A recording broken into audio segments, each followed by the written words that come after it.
Hello students, my YouTube channel Adarsh study point में आप लोगों का स्वागत है। मैं हूं रविनंदन। आज आप लोग क्लास 10th के एक्सरसाइज 6.4 के ट्रिंगल्स के ही कुछ क्वेश्चनों का सॉल्यूशन देखेंगे जो मैट्रिक बोर्ड के लिए बहुत ही आवश्यक है। तो इसलिए वीडियो के अंत तक देखिएगा ताकि पूरा सॉल्यूशन समझ में आ जाए। अगर हमारे यूट्यूब चैनल पर नए होंगे तो चैनल को सब्सक्राइब करके घंटी को दबाना ना भूलिएगा, ठीक है। तो देखिए क्वेश्चन नंबर 3 क्या कह रहा है। कह रहा है कि आकृति में एक ही आधार BC पर दो त्रिभुज ABC और DBC बने हुए हैं। देखिए ABC और DBC एक ही आधार पर, देखिए ये आधार है, इस BC पर ये दो त्रिभुज बने हुए हैं, ठीक है। यदि AD BC को O पर प्रतिच्छेद करें तो दर्शाइए कि एरिया त्रिभुज ABC का अनुपात एरिया त्रिभुज DBC equal to AO by DO है। ये हमें सिद्ध करना है। तो देखिए सबसे पहले हम क्वेश्चन नंबर 3 लिख देंगे।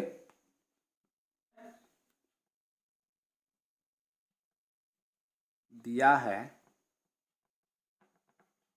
एक ही आधार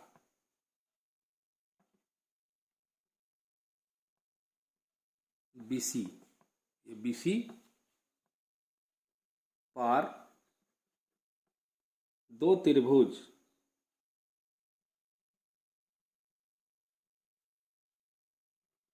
ABC और DBC बने हैं, ठीक है। सिद्ध करना है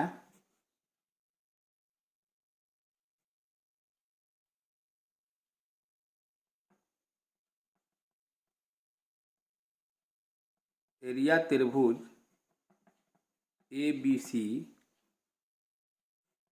बटा एरिया त्रिभुज DBC equal to AO by DO, ठीक है। तो इसमें हमें रचना बनाना पड़ेगा क्योंकि एक ही आधार है। तो यहाँ और F मान लेते हैं, ठीक है। आगे देखिए रचना हो गया हमारा AE लंब BC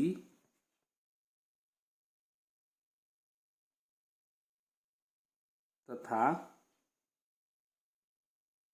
DF लंब BC खींचा, ठीक है। प्रमाण हमारा हो जाएगा त्रिभुज AEO और त्रिभुज DFO में AEO और DFO में ये समकोण त्रिभुज बन गया। जब यहाँ पर लंब आया, ये लंब आया तो ये दोनों जो है ये और ये समकोण त्रिभुज बन गया। क्या हो जाएगा, कोण AEO बराबर कोण DFO, AEO DFO प्रत्येक 90 डिग्री से, ठीक है। तथा कोण O बराबर कोण O, ये हो गया आपका शीर्षाभिमुख कोण से, ठीक है। क्योंकि ये जो कोण है दोनों त्रिभुज में शामिल है, ये कोण और ये कोण, ये त्रिभुज के लिए बात कर रहे हैं, ठीक है। तो आगे देखिए, इसलिए एंगल समरूपता की कसौटी से, अगर इसके पहले वाले वीडियो नहीं देखे होंगे तो उसे ज़रूर देख लीजिएगा ताकि पूरा ये कंसेप्ट जो है समझ में आ जाएगा। जो पहले वाले वीडियो देखेंगे तो उसका डिस्क्रिप्शन में लिंक दे दिया जाएगा, ठीक है। त्रिभुज AEO समरूप त्रिभुज DFO, AEO समरूप DFO। ये जो त्रिभुज है दोनों समरूप होगा। ठीक है, AE बटा DF बराबर AO बटा DO। इसको समीकरण 1 मान लेते हैं। तो ये हो जाएगा आपका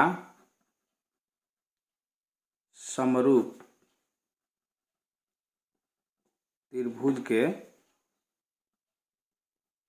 संगत भुजाओं से। क्योंकि आप लोग जानते हैं कि समरूप त्रिभुज के संगत भुजाओं से जो है ये दोनों बराबर हो जाएगा, ये समानुपाती होता है। ठीक है, तो आगे देखिए, फिर त्रिभुज ABC और त्रिभुज DBC में एरिया त्रिभुज ABC बाटा एरिया त्रिभुज DBC बराबर, आप लोग जानते हैं कि त्रिभुज का क्षेत्रफल क्या होता है। तो ये होता है 1/2 गुना आधार गुना शीर्षलम। तो आधार तो दोनों का BC है, तो BC गुना शीर्षलम हम अभी AE लिए हैं। इसमें हो जाएगा 1/2 गुना BC गुना इसमें लिए हैं DF। ठीक है, यहाँ पर BC कट जाएगा और 1/2 भी कट जाएगा, तो बराबर हो जाएगा AE बाटा DF। इसको हम मान लेंगे समीकरण 2 से। अब बन गया, इसलिए समीकरण 1 को 2 में प्रतिस्थापित करने पर, हम 2 में प्रतिस्थापित कर देंगे तो हो जाएगा, इसलिए एरिया त्रिभुज ABC बाटा एरिया त्रिभुज DBC बराबर हो जाएगा AO बाटा DO। ये हो गया प्रूव्ड। क्योंकि यहाँ पर AE बाटा DF है, इस जगह पर हम AO बाटा DO लिख सकते हैं, क्योंकि ये दोनों यहाँ पर बराबर है। ठीक है, तो इस प्रकार से ये सिद्ध हो गया। आगे क्वेश्चन देखते हैं। क्वेश्चन नंबर 4 क्या कह रहा है कि यदि दो समरूप त्रिभुजों के क्षेत्रफल बराबर हो तो सिद्ध कीजिए कि वे त्रिभुज सर्वांगसम होते हैं। तो दो पहले त्रिभुज समरूप बना लेते हैं जिसका क्षेत्रफल बराबर हो। तो जिसे मान लीजिए कि ये 2 त्रिभुज हो गया,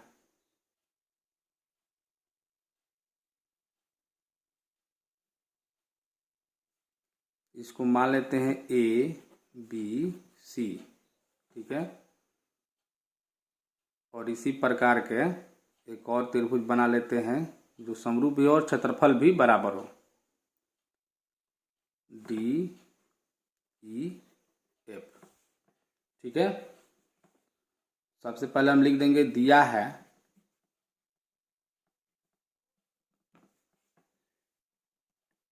दो त्रिभुजों ABC और DEF और उसका क्षेत्रफल भी बराबर है।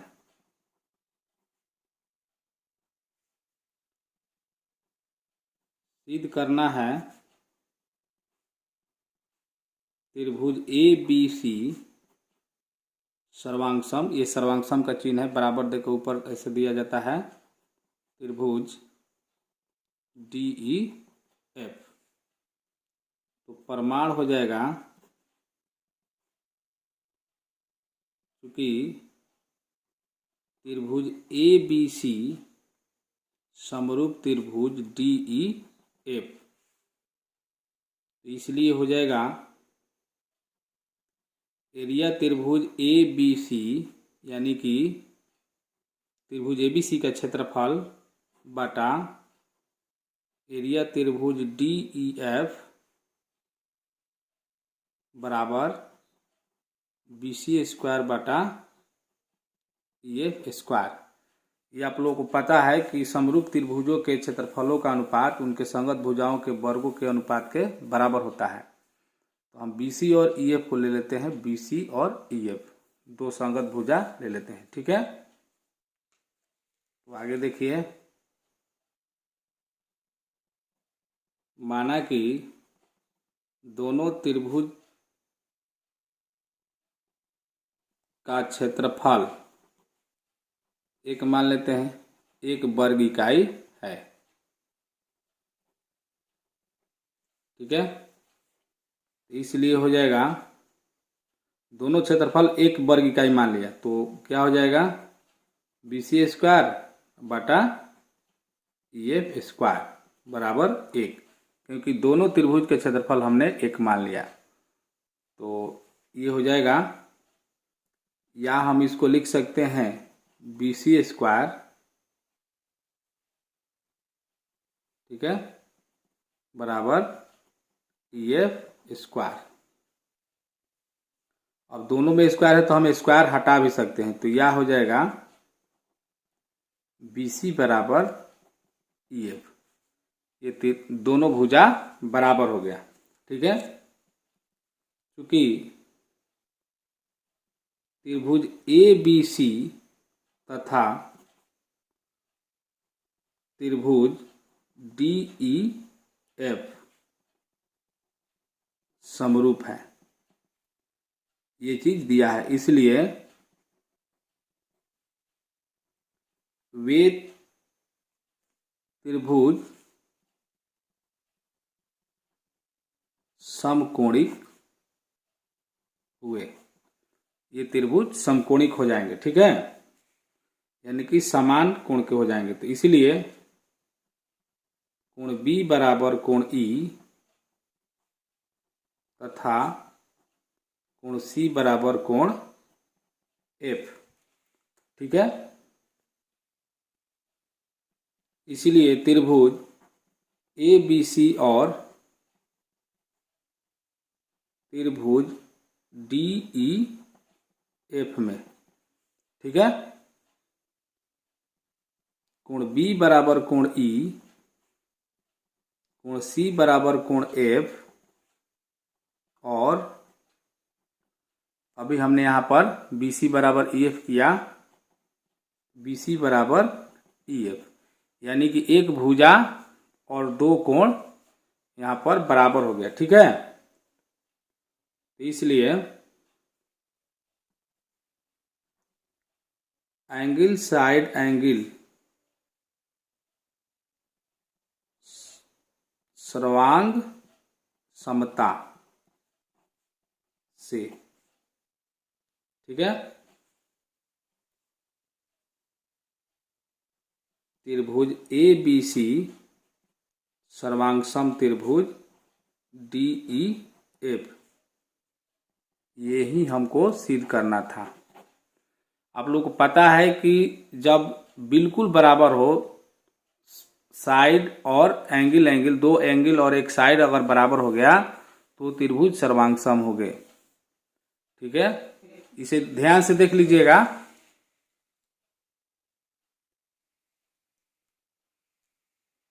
दिखा देते हैं, देख लीजिए, ठीक है। आगे क्वेश्चन देखते हैं। 5वां क्वेश्चन कह रहा है कि एक त्रिभुज ABC की भुजाओं AB, BC और CA के मध्य बिंदुओं क्रमशः D, E और F है। त्रिभुज DEF और त्रिभुज ABC के क्षेत्रफलों का अनुपात ज्ञात कीजिए। तो देखिए कैसे बनेगा। सबसे पहले एक त्रिभुज बना लेते हैं ABC, ठीक है।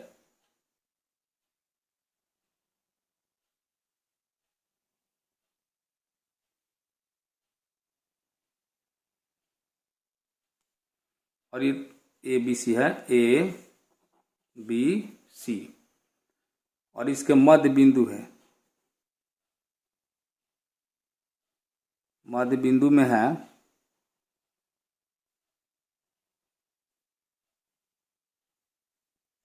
ये D है, E है और F है, ठीक है। तो सबसे पहले हम देखेंगे क्या दिया है। चूंकि भुजा ए बी तथा BC का मध्य बिंदु क्या है, D है। D और U क्रमशः AB और BC का, ठीक है, मध्य बिंदु क्रमशः D तथा E है, ठीक है। इसलिए DE समांतर AC DE, DE समांतर क्या हो जाएगा, AC हो जाएगा, या DE समांतर AF भी हो जाएगा, ठीक है। जब DE समांतर AC होगा तो DE समांतर AF भी हो जाएगा, या DE समांतर C भी हो जाएगा, ठीक है। तो हम AF से लेते हैं, इसको हम समीकरण 1 मान लेते हैं। फिर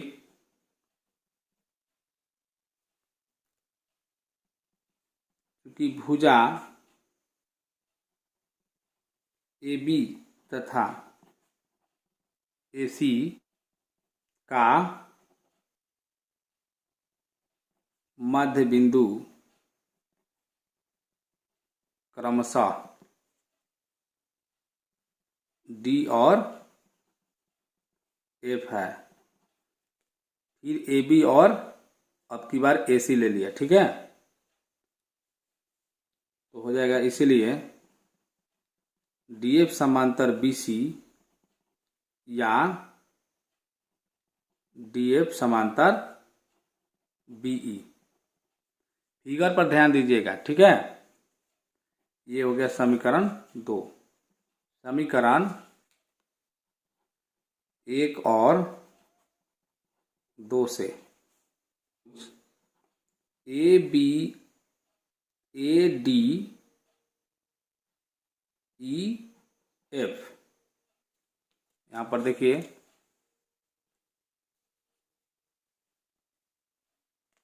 ADEF, ठीक है, तथा DBEF, DBEF दो समांतर चतुर्भुज है, ठीक है। यहाँ चतुर्भुज नहीं भी लिखेगा तो कोई बात नहीं है। इसलिए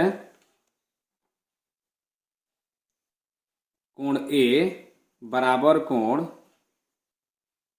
E तथा कोण B बराबर कोण F। अब यहाँ पर देखिए फिगर में जो कोण A है, जब ये DEFA जो ये समांतर चतुर्भुज हो गया, तो जो ये कोण है आमने सामने का कोण जो समांतर चतुर्भुज में बराबर होता है, तो कोण A बराबर कोण E हो जाएगा, ठीक है। और कोण B बराबर, अब इस समांतर चतुर्भुज में कोण B बराबर हो जाएगा कोण F। तो जब ये बराबर हो गया तो हमें निकालना है त्रिभुज ABC और DEF का। तो ये जो त्रिभुज है ABC और DEF दोनों समरूप हो जाएगा, क्योंकि दो कोण हमारा बराबर यहाँ पर सिद्ध हो गया, ठीक है। यहाँ पर देखिए, इसलिए एंगल समरूपता से, कसौटी से नहीं लिखेगा तो कोई बात नहीं है। यहाँ पर हो गया एरिया त्रिभुज DEF बटा एरिया त्रिभुज ABC, तो इक्वल टू हो जाएगा DE स्क्वायर बटा AB स्क्वायर, क्योंकि समरूप त्रिभुज के क्षेत्रफलों का अनुपात उनके संगत भुजाओं के वर्गों के अनुपात के बराबर होता है। तो या हम इसको लिख सकते हैं बराबर DE स्क्वायर बटा 2 डी स्क्वायर, क्योंकि दोनों के बराबर है। तो ये हो जाएगा डी स्क्वायर बटा 4 डी स्क्वायर, यानी कि दो दो निके 4, डी स्क्वायर खत्म हो गया, तो हमारा हो गया 1/4, यानी कि ये हो जाएगा 1:4। ठीक है, ये आंसर हो जाएगा। ध्यान से देख लीजिएगा।